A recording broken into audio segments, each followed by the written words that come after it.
வணக்கம். செல்வகுமாரின்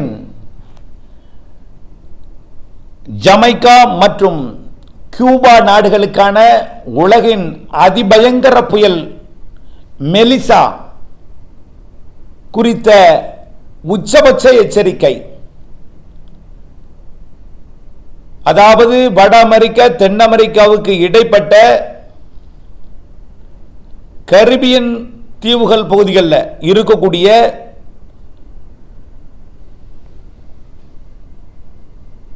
அதாவது அட்லாண்டிக் பெருங்கடலில் இருக்கக்கூடிய உலகை வல்லரசுகளையே மிரட்டக்கூடிய கியூபா, அதன் அண்டை நாடாகிய ஜமைக்கா இரண்டையும் மிக கடுமையான ஒரு கோரமான ஒரு புயல் தாக்க இருக்கிறது. இன்றைக்கு இரவு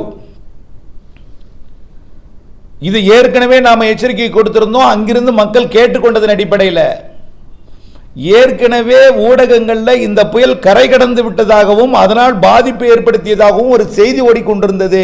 நேற்று முன்தினம்லாம் அது கரை கடக்கவில்லை, கரை அருகே இருந்து கொண்டிருந்தது. அந்த அளவுக்கு சேதத்தை ஏற்படுத்தி கொண்டிருந்தது. பல்வேறு ஊடகங்களில் பார்த்தேன், ஜமைக்காவை தாக்கிய புயல் பேரழிவு சந்தித்தது அப்படின்னு ஒரு செய்தி. ஆனால் அந்த நிகழ்வு அப்பொழுது கடக்கவில்லை, கரை அருகே நின்று கொண்டிருந்தது. எவ்வளவு வேகம் இருந்துச்சு? அப்போ 150 கிலோமீட்டர் வேகம் தான் இருந்துச்சு. இப்போ அது 250 எடுத்திருக்கு.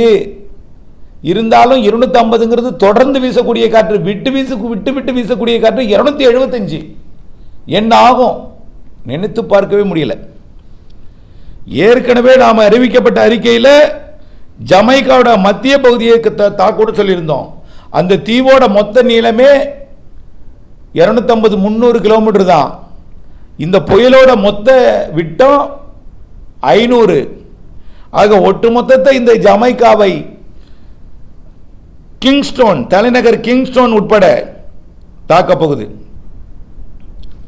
குறிப்பாக இது எங்கே கரை கடக்க போகுதுன்னு பார்த்தீங்கன்னா, ஜமைக்காவோட மேற்கு பகுதி, மேற்குனா பாதிக்கு மேற்கே மிக மோசமான ஒரு பாதிப்பை கூடிய 250 கிலோமீட்டருக்கு மேலே தாக்க போகிற ஒரு புயலாக இருக்கு.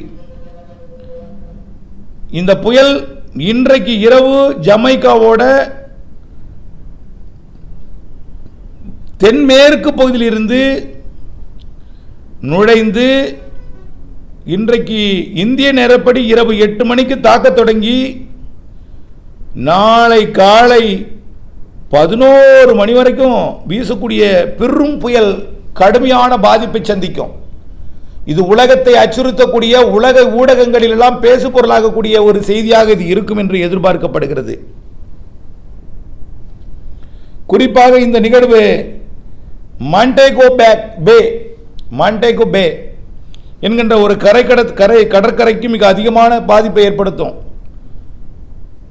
அதாவது மொத்தமாக ஜமைக்காவே பாதிப்படைய போகிறது. பாவம், மீண்டெழுவதற்கு மிக கஷ்டம்தான். அந்த அளவிற்கு இது ஒரு பேரழிவு புயலாகத்தான் தெரியுது. 275-300 கிலோமீட்டர் வேகம்னா பாருங்க. எல்லாம் ஏங்க நீங்க பண்றது எங்க போய் முடியுது? யாரோ செய்யற தப்பு யாருக்கோ பாதிப்பு. இது உலக வல்லரசுகள்லாம் செய்யக்கூடிய இந்த கார்பன் வெளியேற்றத்தால் பூமி வெப்பமடைகிறது இல்லாமல் கடல் வெப்பமடைஞ்சு கடலில் பெரும் புயல்கள், அதிபயங்கர புயல்கள்லாம் உருவாகிடுச்சு. இப்போ அதுவும் மெல்ல நகரும் புயல்களாகிடுச்சு. ஒரு நாள் 12 மணி நேரம் ஒரு ஊரை 250 கிலோமீட்டர் வேகத்தில் காத்தடிச்சுன்னா அந்த ஊர் என்ன ஆகும் நினச்சி பாருங்க. ஜமைக்கா அப்படி தான் பாதிக்க போகுது. 12 மணி நேரம் ஒரு ஊரில் 250 கிலோமீட்டர் வேகத்தில் காத்தடிச்சா என்ன ஆகும் நினைத்து பார்க்க முடியவில்லை. பார்ப்போம் என்ன நடந்து முடிந்த பிறகு. சரி, இது ஜமைக்காவை தாக்கிட்டு எங்கே போகுது? அடுத்தது பார்த்தீங்கன்னா கியூபா போகுது. அமெரிக்காவோட சிம சொப்பனமாக இருக்கக்கூடிய கியூபா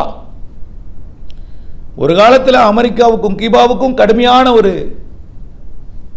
பிரச்சனை. ஆனால் அமெரிக்காவை கியூபாவால் வெல்ல முடியவில்லை. அப்படிப்பட்ட ஒரு நாட்டை இந்த சாதாரண ஒரு இயற்கை பேரிடர் அச்சுறுத்தி கொண்டிருக்கிறது. அது நாளை புதன்கிழமை இந்திய நேரப்படி காலை 11 மணிலிருந்து அதை தாக்க போகுது. இதிலேருந்து விட்டு அதுக்கு பிடிக்க போகுது. அடுத்தது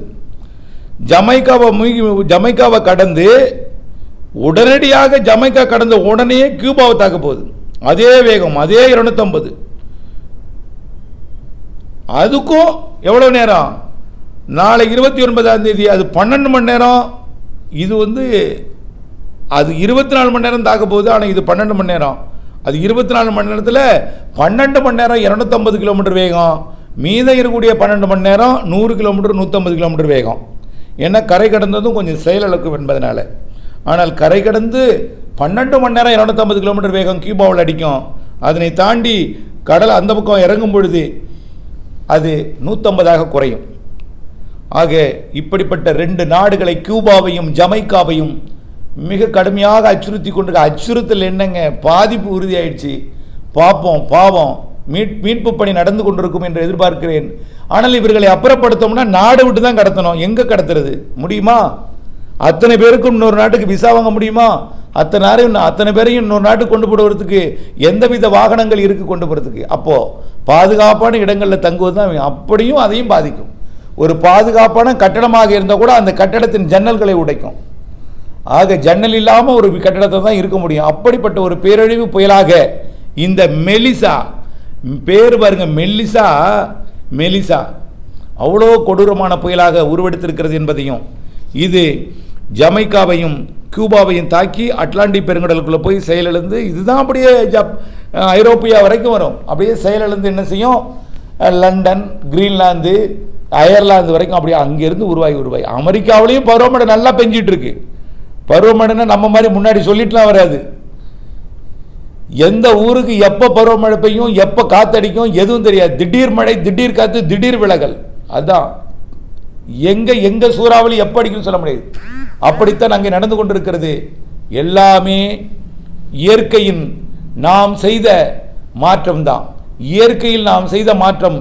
இயற்கையோடு ஒன்றி வாழாத நம் மனித சமுதாயம் நமக்கே என்று அடுத்தவர்களுக்கு புத்தி சொல்லிக்கொண்டு தாம் அந்த தவறை செய்து கொண்டிருக்கிற காரணத்தினால்தான் இது. பாலித்தீனை பயன்படுத்த மாட்டோம் என்று சொல்கிறோம், ஆனால் சொல்பவரே பாலித்தீன் பேப்பரை கொண்டு போய் சொல்லிக் கொண்டிருக்கிறார்கள்.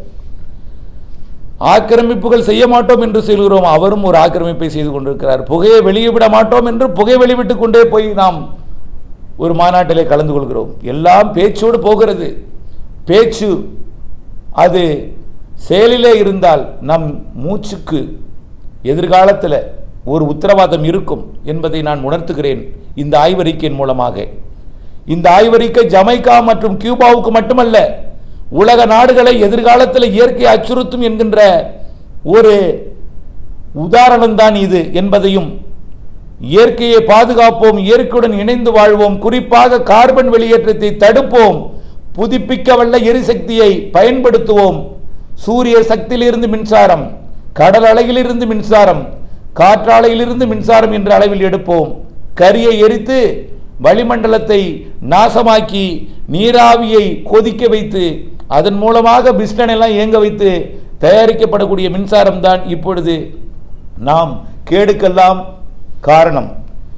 ஆக இயற்கைக்கு திரும்புவோம், பேட்டரி கார்களை பயன்படுத்துவோம், சோலார் மின் உற்பத்தியை செய்வோம்.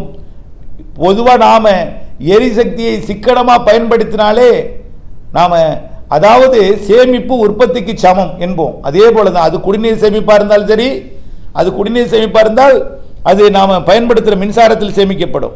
எல்லாமே சிக்கனம் சேமிப்புக்கு, சிக்கனம் சேமிப்பு உற்பத்திக்கு சமம். ஆகவே இயற்கையை பாதுகாப்போம், பூமி வெப்பத்தை குறைப்போம், கடல் வெப்பத்தை குறைப்போம், புயல்கள் இயற்கை பேரிடர்களை தடுப்போம். இணைந்திருப்போம். நன்றி.